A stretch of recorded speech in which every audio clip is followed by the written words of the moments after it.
তো বন্ধুগণ, আপনারা হয়তো জানেন যে বাংলাদেশ কাতার বিশ্বকাপ 2022 বাছাই পর্ব খেলার যোগ্যতা অর্জন করেছে। তো বাংলাদেশ ফুটবলের বিশ্বকাপ বাছাই পর্ব কোন দলের সাথে হবে এবং কখন খেলা হবে, বাংলাদেশের সেই সময়সূচিগুলো আজকের এই ভিডিওতে দেখাবো। কবে খেলা অনুষ্ঠিত হবে এবং কার সাথে খেলা অনুষ্ঠিত হবে, তো চলুন দেখে না যাক। তো বিশ্বকাপের বাছাই পর্বে বাংলাদেশ ই গ্রুপে পড়ে। তো ই গ্রুপে যে দলগুলো রয়েছে, বাংলাদেশের বিপক্ষে খেলবে আফগানিস্তান, ইন্ডিয়া, ওমান এবং কাতার।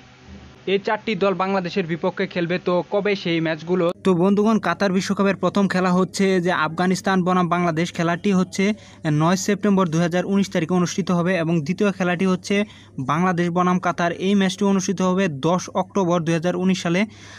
তৃতীয় যে ম্যাচটি রয়েছে ইন্ডিয়া বনাম বাংলাদেশ, এই ম্যাচটি অনুষ্ঠিত হবে 15 অক্টোবর 2019 এবং তারপর যে ম্যাচটি রয়েছে সেটি হচ্ছে ওমান বনাম বাংলাদেশ। এই ম্যাচটি অনুষ্ঠিত হবে 11 নভেম্বর 2019 এবং পরে যে ম্যাচটি রয়েছে বাংলাদেশ বনাম আবার যে আফগানিস্তান, সেই ম্যাচটি অনুষ্ঠিত হবে 26শে মার্চ, অর্থাৎ 26শে মার্চ 2020 সালে কিন্তু এই ম্যাচটি অনুষ্ঠিত হবে, কারণ একটি দল পরপর দুইবার মুখোমুখি হবে অপর দলের মধ্যে।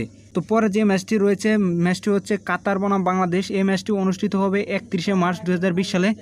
তো বন্ধুগণ, তারপর যে ম্যাচটি রয়েছে বাংলাদেশ বনাম ইন্ডিয়া, সেই ম্যাচটি অনুষ্ঠিত হবে 4 জুন 2020 সালে এবং লাস্ট যে ম্যাচটি রয়েছে বাংলাদেশ বনাম ওমান, এই ম্যাচটি অনুষ্ঠিত হবে 9 জুন 2020 সালে। তো মূলত এই ছিল বাংলাদেশের বিশ্বকাপ বাছাই পর্বের খেলার সময়সূচি।